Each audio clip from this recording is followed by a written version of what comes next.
Oi, pessoal! Hoje a gente vai falar um pouquinho para vocês sobre o hipotiroidismo congênito. Esse trabalho a gente está apresentando para a nossa disciplina de MFC5. Então, eu vou começar fazendo uma introdução para vocês sobre o hipotiroidismo. Ele é uma deficiência dos hormônios tireoidianos, uma produção insuficiente desses hormônios, que seria o T4 e o T3. E aí a gente colocou também uma classificação dele. E focando mais agora no congênito, que vai ser o que a gente vai falar para vocês. E aí, essa classificação é conforme as causas que fizeram a ter essa deficiência nesses hormônios. As razões que teve no congênito foram razões que surgiram no desenvolvimento intrauterino. Então, agora a gente vai falar um pouco sobre o hipotireoidismo congênito. E aí, o hipotireoidismo congênito, as razões vão ser na vida intrauterina. E é muito importante a gente colocar aqui também o diagnóstico precoce por meio do teste do pezinho, que vai melhorar o prognóstico da doença, porque ela, muitas das vezes, ela é muito silenciosa. As manifestações são inespecíficas e também a instalação é lenta. Então, é muito importante realizar o teste do pezinho para esse diagnóstico precoce. Para entendermos a etiologia do hipotireoidismo congênito neonatal, nós precisamos entender que vão haver diferentes causas. E para isso, precisamos dividi-lo em dois grandes tipos, que vão ser permanente e o transitório. No caso do permanente, ele ainda é subdividido em primário, secundário e terciário, sendo que o do tipo primário vão corresponder a 52% dos casos de hipotireoidismo permanente. E geralmente eles são causados por disgenesias, que vão ser problemas ocasionados durante a embriogênese. Esses problemas geralmente decorrem de mutações nos genes de fatores de transcrição, como TTF1, TTF2 e PAX8. As principais disgenesias que vão ocorrer no tipo primário irão ser ectopias, que vai ser a localização topográfica da glândula tireoide fora do seu lugar habitual, hipogenesias, que vai ser a redução desse tecido glandular, e agenesias, que vai ser a não formação desse tecido. O tipo permanente secundário vão ser centrais e geralmente são mais raros, tanto o secundário quanto o terciário. No caso do secundário, essas anormalidades ocorrem na glândula hipofisária. E no caso do terciário, na glândula hipotalâmica. O hipotireoidismo congênito neonatal do tipo transitório vai ser decorrente de deficiência de iodo ou no caso da utilização de drogas antitireoides. A deficiência de iodo vai ser durante a gestação, a mãe não está fazendo a utilização adequada dessa substância, e no caso das drogas antitireoides, vão ser a utilização para tratamento do hipertireoidismo, de drogas como o propiltiuracil e o metimazol. Eu vou falar sobre o quadro clínico. O quadro clínico, ele pode variar muito de acordo com a gravidade e com a idade que ela é diagnosticada. No neonato, ele pode aparecer desde a ausência completa dos sintomas, ou aquele quadro clássico do hipotireoidismo congênito, que é uma icterícia mais prolongada, uma obstipação intestinal, uma pele fria, seca, um livedo reticular, principalmente nos membros, nas pernas, a sonolência excessiva, com cansaço da criança, assim, um desânimo, uma cianose, principalmente mais periférica, e a macroglossia, um choro rouco, fraco, bem fraquinho, assim, dificuldade de mamar, principalmente por conta do tamanho da língua da criança, fontanelas amplas, mais alargadas, a presença também de hernia umbilical e a presença do bócio em alguns casos que tem a deficiência da produção. Como mostro aqui nessa imagem dessa criança, desse neonato, que dá para ver bastante a língua dela, a macroglossia, o cabelo também é um pouco mais fraco, assim, mais delicado o cabelinho dela. Já nos lactentes, a principal manifestação que vai ter vai ser o atraso no desenvolvimento neuropsicomotor. Também observa uma diminuição no ritmo de crescimento, elas crescem bem mais devagar, uma palidez por conta da anemia, uma bradicardia e um afastamento maior, assim, do tempo entre as bolhas cardíacas. Também, e às vezes tem um mixedema ou um derrame pericárdico presente também. E tem um maior tempo de persistência nas fontanelas para calcificar. Como mostra aqui na criança, aqui nessa criança ainda dá para ver as manifestações do neonato, que já está agora ainda permanente na fase do lactente, que é muito comum também do lactente apresentar todos aqueles sinais que tinham nos neonatos também. Já nas crianças mais velhas, dá para ver bastante a baixa estatura e a desproporção entre o segmento superior e inferior, como mostra aqui nessa imagem, essa criança aqui com a diferença, uma criança normal e uma criança com hipotireoidismo congênito, que dá para ver a estatura bem mais baixa, a diferença entre o membro superior e inferior, ela mal consegue sustentar o corpo dela, tem um déficit neuropsicomotor bem maior comparado ao normal.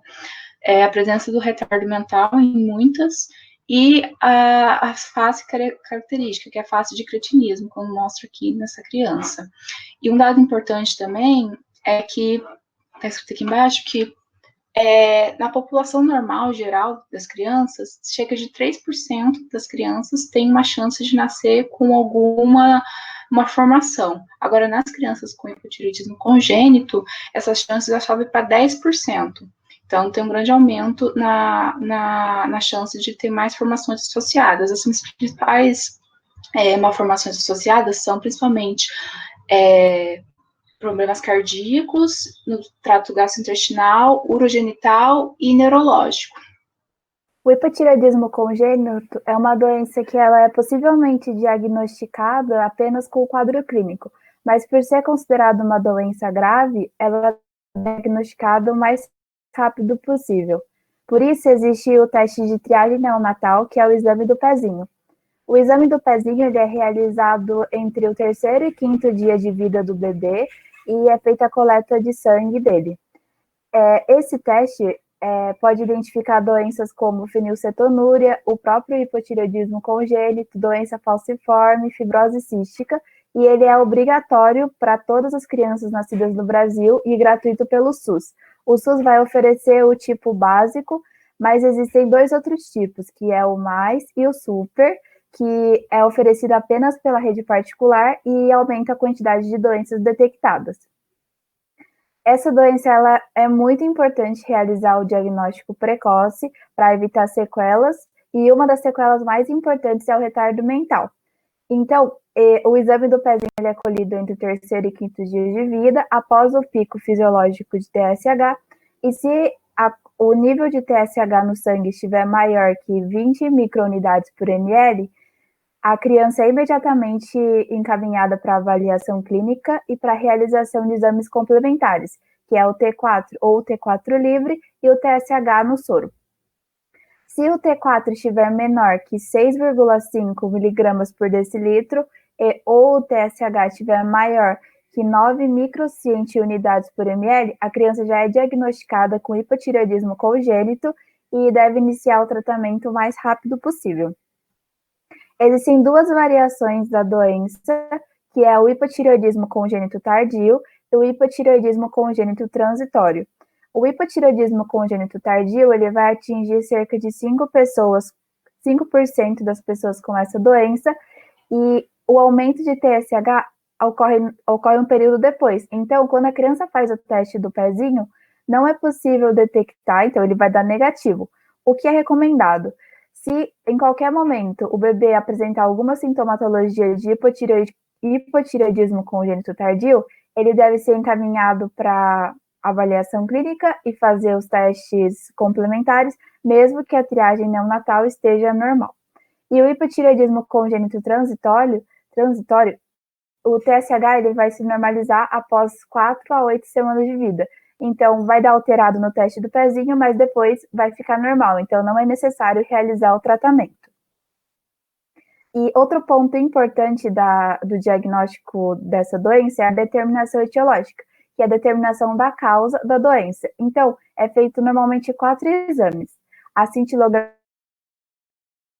da tireoide, com um contraste de iodo 123 ou tecnécio 99, o ultrassom da tireoide, a dosagem de anticorpo bloqueador do receptor de TSH e a dosagem de tireoglobulina. Mas se não for possível determinar o que está causando essa doença, o que é recomendado é começar o tratamento o mais rápido possível e quando a criança completar 3 anos de idade, realiza a suspensão do tratamento por 4 semanas e aí a investigação etiológica é feita novamente. No caso do tratamento do hipotireoidismo congênito, o ideal é que ele se inicie até o 14º dia de vida, porque nos casos de desormonogênese grave e de atireose, nesse período já começa a ter alguns danos cerebrais. E o medicamento de escolha é a levotiroxina, LT4, ela deve ser ofertada macerada e diluída em um pouco de água ou de leite, e é importante orientar os pais que não ofertem esse medicamento com outros alimentos ou outros líquidos, para não interferir na absorção do medicamento.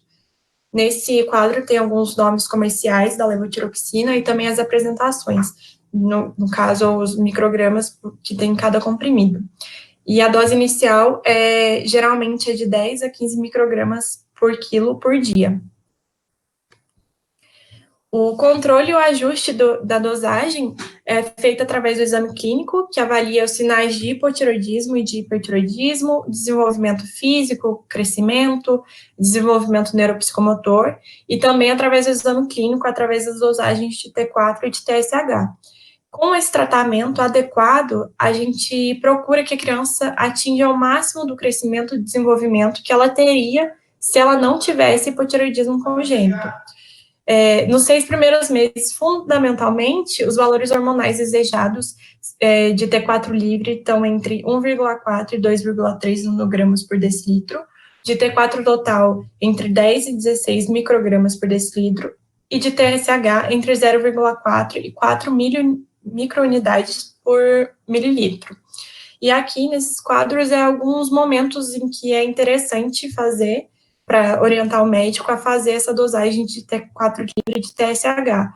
Por exemplo, quando tem o início da terapia, de acordo com a idade, a cada 1 ou 2 meses, ou 2 a 3 meses, após mudança de dose, etc.